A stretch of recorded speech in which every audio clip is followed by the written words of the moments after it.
Good morning everyone. আমি নেহা। আমার নতুন একটা ভিডিওতে তোমাদের আরও একবার স্বাগত জানাই। রোজ সকালে ঘুম থেকে উঠেই কিন্তু 2 থেকে 3টে কাজ আমার ফার্স্টে থাকেই।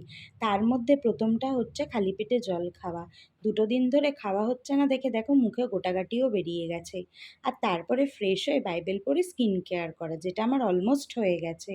আর আমার ঘুম থেকে উঠেই না অগোছালো ঘর দেখতে একদমই ভালো লাগে না, তাই ফ্রেশ হয়ে নিয়ে কাজগুলো কমপ্লিট করে নিয়েছিলাম। বাড়ি ছোট হোক বা বড়, আমি কিন্তু টিপটাপ থাকতেই ভালোবাসি সব সময়ের জন্য। আর আজকে জানো তো মা বাজারে গিয়ে অনেক কিছু এনেছিল। আর তার সাথে মায়ের আজকে আবদার ছিল আমার হাতের পাবদা মাছের ঝোল খাবে। মা কিন্তু এখানে আমাকে সব কিছু গুছিয়ে গাছিয়ে দিয়েছিল। আর এখানে তার সাথে পাট পাতাও এনেছিল, কারণ আজকে মা চেয়েছিল যে এই পাট পাতা দিয়ে বড়া বানাবে। আর সৌরভ যেহেতু এই পাতার ডাল খেতে খুবই ভালোবাসে, তাই কিছুটা পরিমাণ পাতা দিয়ে মা ওকে ডালও বানিয়ে দিয়েছিল।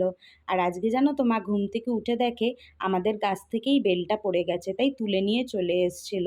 আর বাজার থেকে মা জামরুল আমও এনেছিল। গরম তো পড়েই গেছে আর এখন আম খাওয়ার সিজন। আর তার সাথে জানো তো এই গন্ধরাজ লেবুও এনেছিল। দিদি যেহেতু পাবদা মাছ খেতে একদমই পছন্দ করে না, তাই মা আবার আলাদা করে ওর জন্য আলু কুমড়ো ঝিঙে দিয়ে চিংড়ি মাছের ঝোল বানিয়েছিল। আর মা যেহেতু কাজ করছিল, তাই এই ফাঁকে আমি ঘরের টুকটাক কাজ সেরে একটু চা খেয়ে নিচ্ছিলাম।